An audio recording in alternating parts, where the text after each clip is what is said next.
It can't happen here. It can't happen here. I'm telling you, my dear, that it can happen here. Frank Zappa. Because I've been checking it out, baby.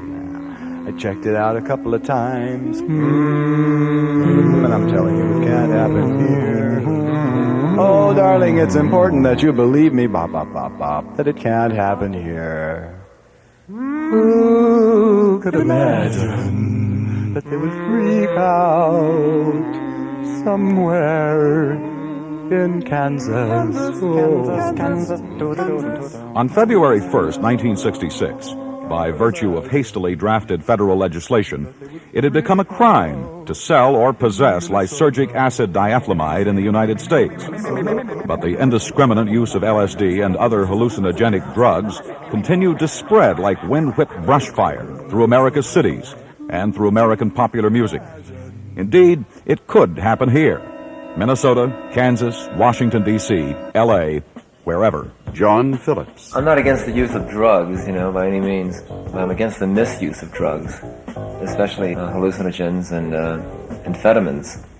I hate to take the role of a preacher or giving advice, except in a friendly way, But I got very disturbed when so many of the kids were taking acid as a constant diet, a lot of acid derelicts wandering the strip and so forth. And I'd seen too many friends of mine who had gotten too strung out on it, so I decided to write the song. It's one of my favorite songs also that I've ever written.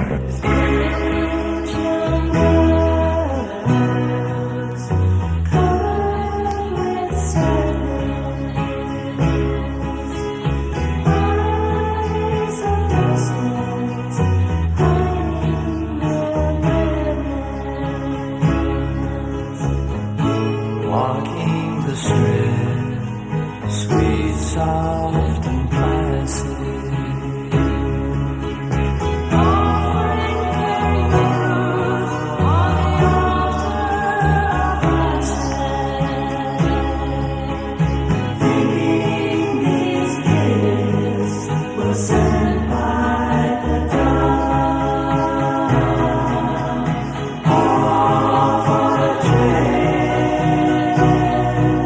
accompanied by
Oh, and it won't happen here. No. John Gilliland's The Pop Chronicles.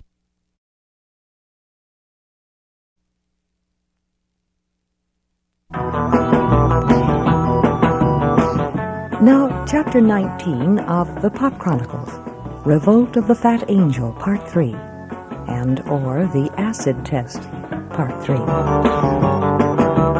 It was late in 1966. Publicist Danny Fields turned up at a New York night spot to size up the talents of a new group from out of town. Still another bunch of those West Coast, acid rockers, vying for the big time. So I asked a few people, I asked some of the kids who hung out at the club where they were playing, what do you think of them? One chick had seen them, and she said they have a very sexy lead singer. It's the first thing I ever heard about them. It's the first opinion I ever heard about them. I said, do you have anything more to tell me? She said, they have a sexy lead singer. I don't know what to say. I can't talk about music. I can tell you that.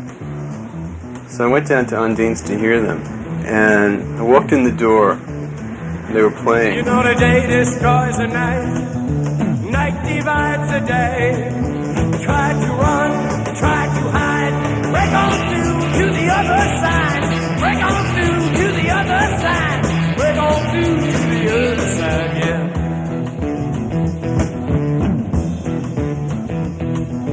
Chased our pleasures here, dug our treasures there, but can you still recall the time we cried? Break on through to the other side, break on through to the other side.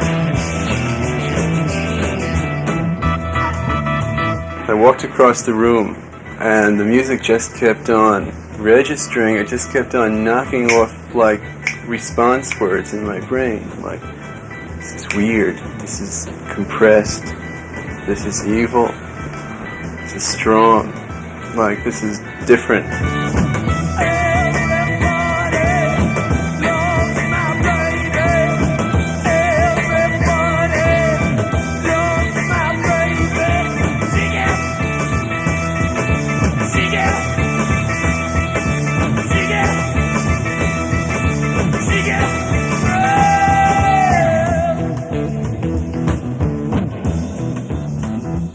I found an island in your arms, country in your eyes, arms and changes, eyes and lines. Break on through to the other side, break on through to the other side, break on through, oh yeah!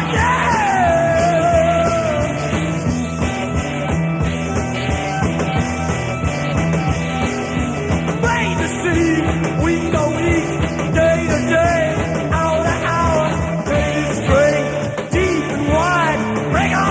To the other side, break on through to the other side, break on through, break on through, break on through, break on through.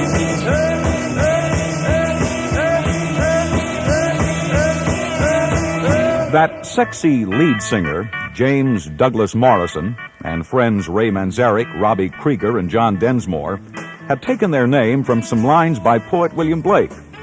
Aldous Huxley quoted the same lines in a widely read journal detailing his experiences with hallucinogenic mescaline, the doors of perception. There are things that are known and things that are unknown. In between are... It's a very small little Cosa Nostra brotherhood. Ray Manzarek. Communistic group in the sense that it's a brotherhood and a communal organization. Not meaning communistic having anything to do with politics, but having to do with the word commune and being a brotherhood. Robbie Krieger. And if any one of us were to leave the group, there would be no group left, Well, the clock said it's time to close now. I guess I better go now. I really like to stay here all night. The cars crawl past, all stuffed with eyes. Street lights share their hollow glow. Your brain seems bruised with numb surprise. Still one place to go. Still one place to go. Let me sleep all night in your soul teacher. Warm my mind with your gentle stone. Turn me out in a wonder, baby. Stumbling in the neon glow. With your fingers, we quick minarets. Speaking secret alphabets. I light another cigarette. learn to forget, learn to forget, learn to forget, learn to forget. Let me sleep all night in your soul kitchen. Warm my mind in your gentle snow. Turn me out in a wonder, baby. Stumbling in the neon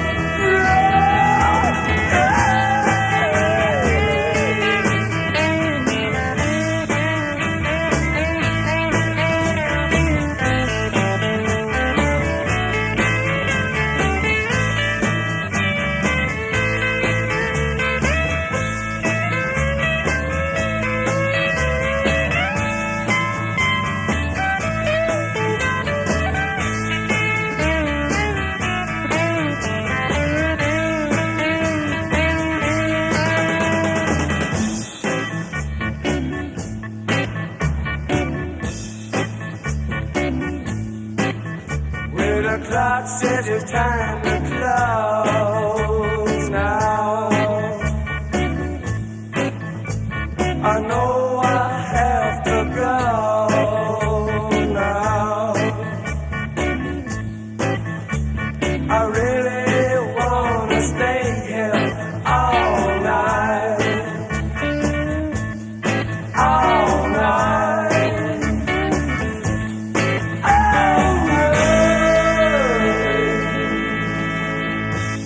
They had gotten together in Los Angeles in 1965, at the start of the rock renaissance, Jim and I went to the film school at UCLA. where Manzarek and Morrison met occasionally and talked about their common interest in rock and roll. That's the only music that's ever really turned me on. That first burst of rock and roll, about when it first came out, about when I was in junior high school, was people like Chuck Berry, Elvis Presley, Jerry Lee Lewis, Little Richard. That time. Manzarek met drummer John Densmore and guitarist Robbie Krieger in his meditation class at one of the Maharishi's first centers. Densmore's musical thing was jazz. Mostly jazz, I'd say. A little less classical, but that's there too. Jazz drummers, that's my main influence. Oh, I can't name any specific person. I can say everything. I mean, just everything. I don't think any one person, really. I don't even think I could pin it down to one form of music. The first music I really dug, I think, was jug band stuff. I did like flamenco a little bit. A lot before that. Yeah, I guess flamenco really was the first introduction to music. There's really been no one major influence. I grew up on the south side of Chicago, so I listened to a lot of blues and a lot of jazz, but Bach and Stravinsky have been great influences too, so I guess no one person. I've just liked so many different things. Put them all together, they spell... I was very knocked out. I was particularly knocked out by one song they did called Light My Fire. You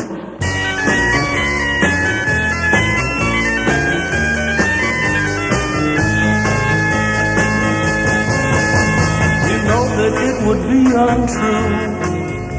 You know that I would be a liar if I was to say to you, girl, we couldn't get much higher. Come on, baby, light my fire. Come on, baby, light my fire. Try to set the night on fire. The time you hesitate is through. The time you wallow in the mire. Try now, we can only lose, and our love become a funeral pyre. Come on, baby, light my fire. Come on, baby, light my fire. Try to set the night on fire.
had just released Break On Through, which was the first single and didn't really make it. Sometime after that, they started getting response from the disc jockeys on the West Coast that Light My Fire was like far and away the most heavily requested cut on that album. And then they were persuaded to turn it into a single. They, in this case, were the decision makers at Elektra Records, who soon had to hire Danny Fields to head off a media stampede for the Doors. That is, Elektra made Danny chief of its burgeoning press relations. It was nearing the summer of 1967, the summer of Monterrey. The rest is history. And that was like a once-in-a-generation song. That was like an anthem. It's like Satisfaction. You know, some songs become that.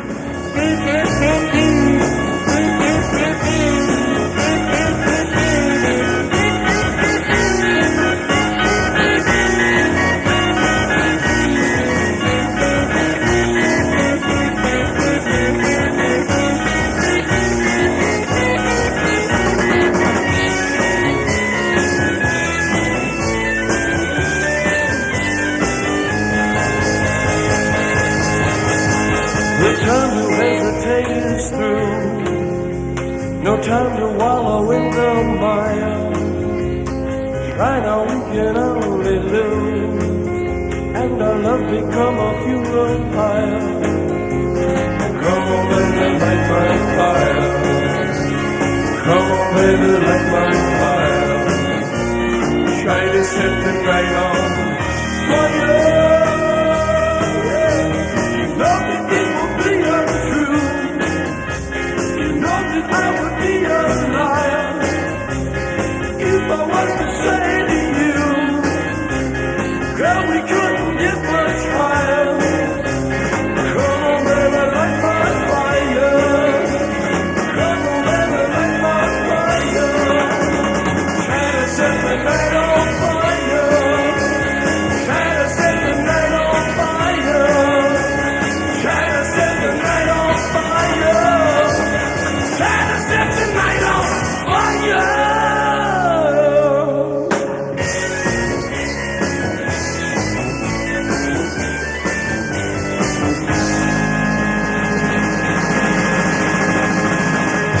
The Pop Chronicles will continue in a moment.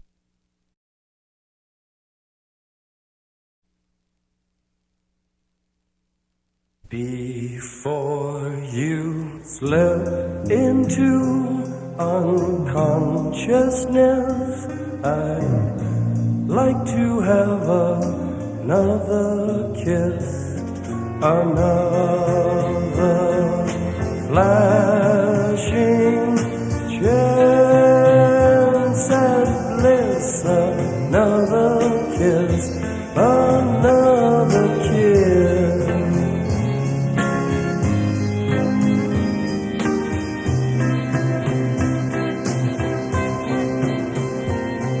The days are bright and filled with pain.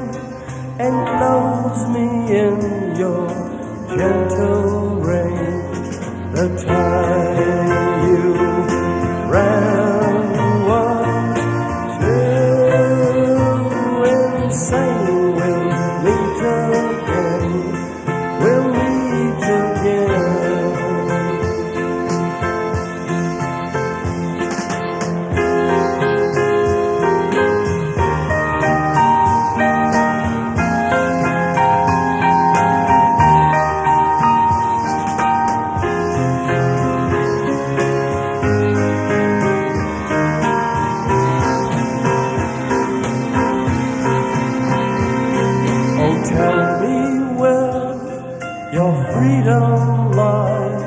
The streets are fields that never die. Deliver me from reasons why you'd rather cry. I'd rather fly. The crystal ship is being filled. 1,000 girls, 1,000 thrills, 1,000,000 ways to spend your time.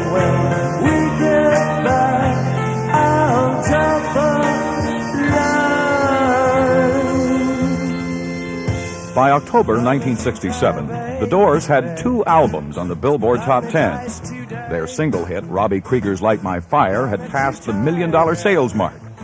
And Jim Morrison, 23-year-old black sheep of a Navy commander's family, had become the hottest sex symbol in American rock since Elvis. Leather-panted, grinding and writhing in a kind of stoned-out caricature of Presley's pelvic hijinks and treading metaphoric ground that Elle had never even approached, Morrison was the all-American teen idol 60s style, a kind of combination super stud and acid guru. I've always been attracted to ideas about revolt and disorder and chaos and activity which appears to have no meaning. I like crowd phenomena. You know, a lot of people massing together in one area. Because when that happens, you don't know what's going to happen. You know? It increases chance things.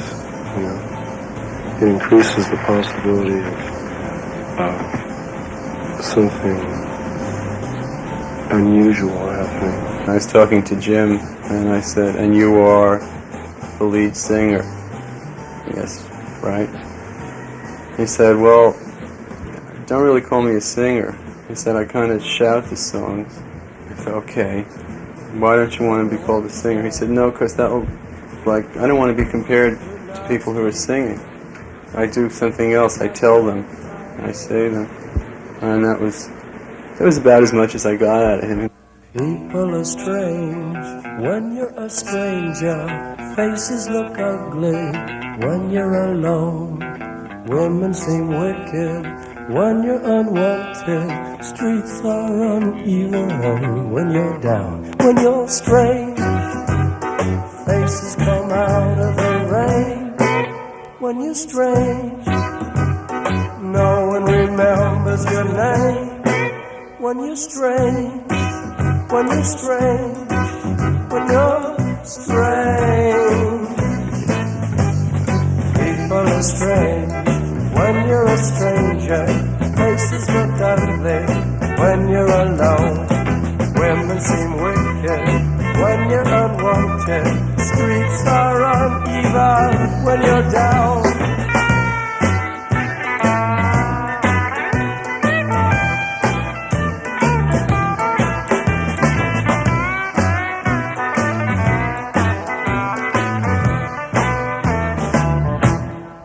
When you're strange, faces come out of the rain.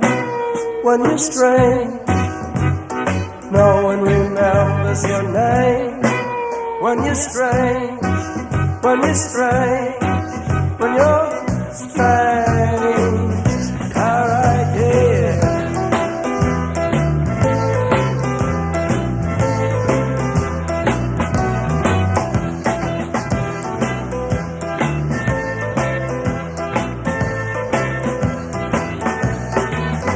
You're strange, faces come out of the rain.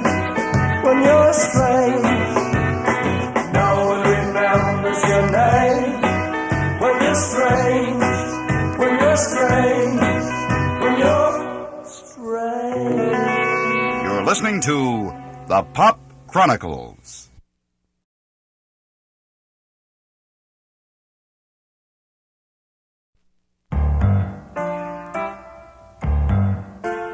Almost from the start, the speculations and rumors that grew up around the Doors, puffed up by mass media, had taken on an epic quality. There were, for instance, all the stories about all the drugs they allegedly consumed during their attention-grabbing tenure at the Whiskey A Go-Go in 1966. Stories about how Morrison fell off the stage a lot. There was once a rumor that they were going to start wearing masks. I don't know where they picked up on that. Someone asked me about it, and I said they are wearing masks. And they're wearing masks right now. They're not real masks, but they're wearing masks because there's that element up there. There's some kind of starkness, and there's some kind of removal from just being people up there. They are playing something out. Each of them is more than one person. Each of them is symbolic. The three of them were like pillars, you know, and like they were holding the roof up around Morrison as he performed. It was, you know, just classic. It was beautiful. And that was theater. It was ritual, and it was ceremony, which is theater. The killer awoke before dawn. He put his boots on. He took a face from the ancient gallery and he walked on down the hall.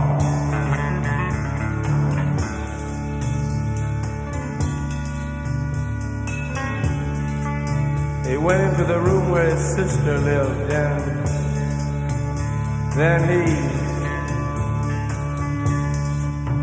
paid a visit to his brother, and then he walked on down the hall, and he came to a door,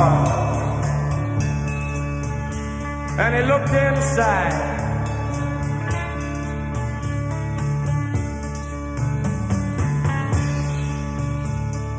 Father, yes, son, I want to kill you.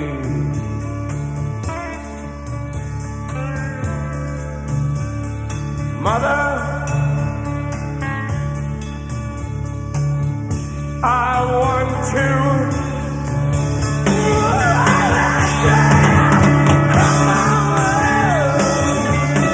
It's been rumored that the preceding number, Jim's own composition, didn't go over very well with his old man.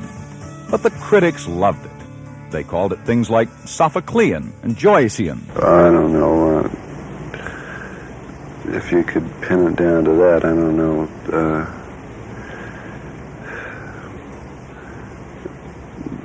I'd say they're more. Our album is much more influenced by some of the older writers, you know, like especially the end is very close to to some of the things Shakespeare did, Sophocles, or even old Egyptian writers, you know. I wouldn't say that the whole album is Sophoclean. I don't think so. I'd say that the end is a little bit like Joyce, but not really. I think the Doors is definitely one of the phenomena of groups now. They certainly got the most incredible publicity. They were analyzed at all levels. They were accepted at all these levels. They were intriguing at all these levels. They've obviously made a statement that's attracted some attention, or at least stopped a good number of people in their tracks, because a lot of people have wanted to talk about them. People really they threw it in when it came to writing about the Doors. They freaked out. Satanic, they freaked out. demented, full of acid, Moody, temperamental, enchanted in the mind, and extremely stoned on something. They freaked out. You know? black priests of the Great Society. This flagitious assault on the libido. You realize that he also seems dangerous, which for a poet may be a contradiction in terms. One person who never dug their music said, like, you know, they'd be worthwhile if all they did was inspire all this writing. With the Doors, it was always like impressionistic. It was like how they strike me in my universe. What have they done to the earth? What have they done to our fair sister? Ravaged and plundered and ripped her and bit her, stuck her with knives in the side of the dawn, and tied her with fences and dragged her down. I hear a very gentle sound.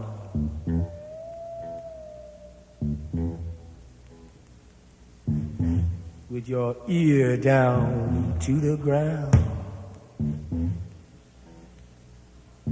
We want the world and we want it. We want the world and we want it.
So when the music's over,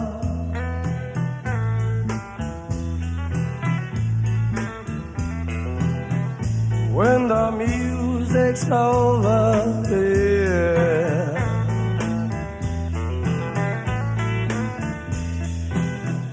When the music's over, turn out the lights, turn out the lights, turn out the lights. While the music is your special friend, dance on fire is intense. Music is your only friend.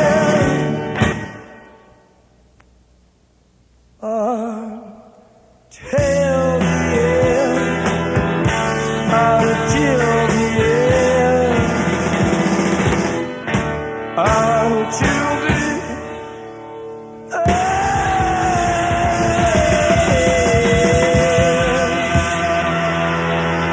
The Pop Chronicles continue in a moment.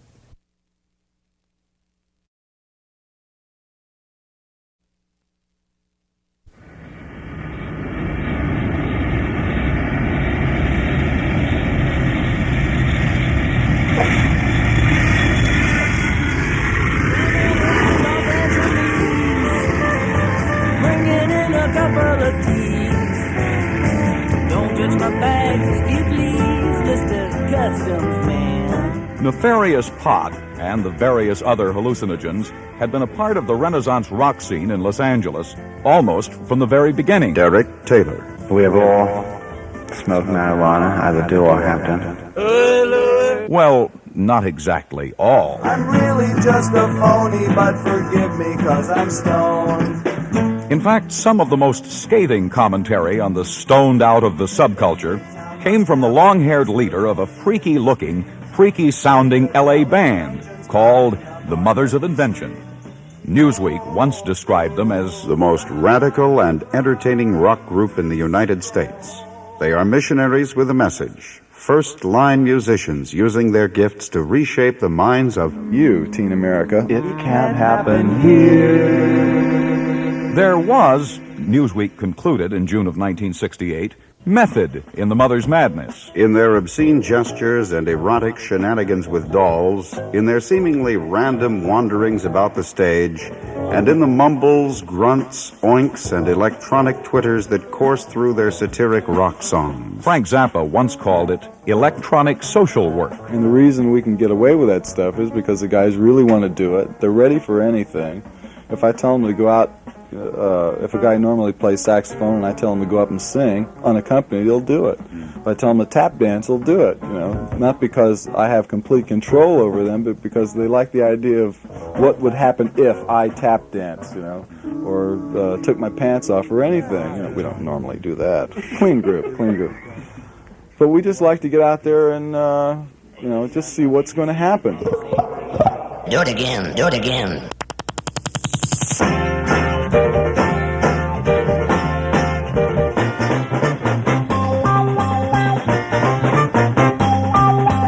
We are the other people, we are the other people, we are the other people, you're the other people too. Find a way to get to you. Do you think that I'm crazy? Out of my mind? Do you think that I creep in the night and sleep in a phone booth? Let me take a minute and tell you my plan. Let me take a minute and tell who I am. If it doesn't show, then you better know I'm another person. Do you think that my pants are too tight? Do you think that I'm creepy? Let me take a minute and tell you my plan. Let me take a minute and tell who I am. If it doesn't show, then you better know I'm another person. We are the other people, we are the other people, we are the other people, you're the other people too. Found a way to get to you. We are the other people, we are the other people, we are the other people, you're the other people too. Found a way to get to you. Do you think that I love you?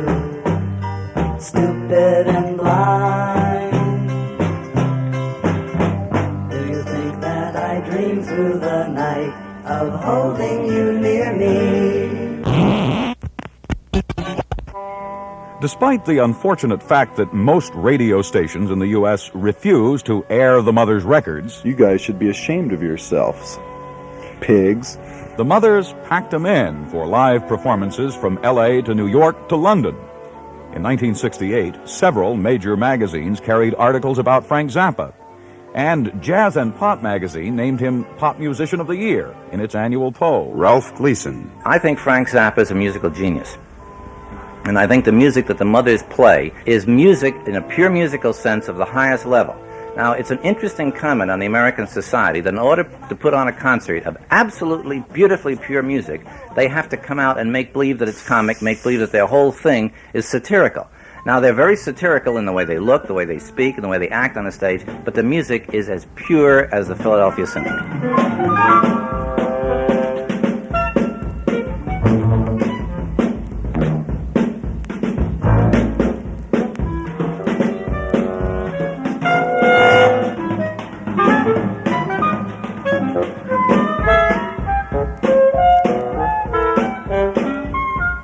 Some people felt that Frank Zappa, in addition to creating the best satire in pop music, was composing some of its best melodies. I hadn't noticed that. I think that the melodies are kind of nice sometimes, but nobody ever liked the melodies. Nobody ever came up to us and commented about our melodies. They always say, you guys sure do some funny stuff, and they talk about the funny words, but nobody ever said anything about our melodies or chord changes.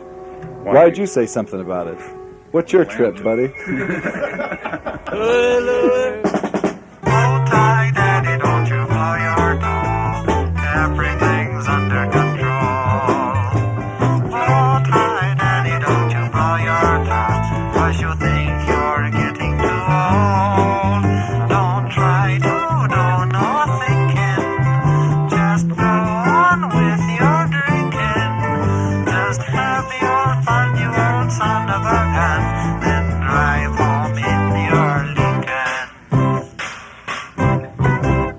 I got a sense of humor, and I think that everybody should have a sense of humor. It doesn't have to be like mine. You can laugh at whatever you want to, but you got to laugh at something. You can't take it all seriously. If you do, you'll believe in the government and all those other things that are really crazy. I'm gonna tell you the way it is, and I'm not gonna be kind or easy. Your whole attitude stinks, I say, and the life you lead is completely empty. You paint your head, your mind is dead. You don't even know what I just said. That's you, American womanhood. So we'd like to have a good time with our tunes. We'll take them apart for you, like we'll play a little melody, and right before your very eyes and teenage ears, we'll dismantle it for you, show you where we put the glue, show you where the screws and the nails go, and show you where the braces and the supports went to hold it out, that little shiny part that we showed to you in the front. And we show you all the gruesome stuff on the inside. It's like looking at the other side of the cave in a science fiction movie, where the giant spider is. That cave is phony. There's a bunch of boards on the other side of it with a guy with a t-shirt on leaning up against it eating a sandwich.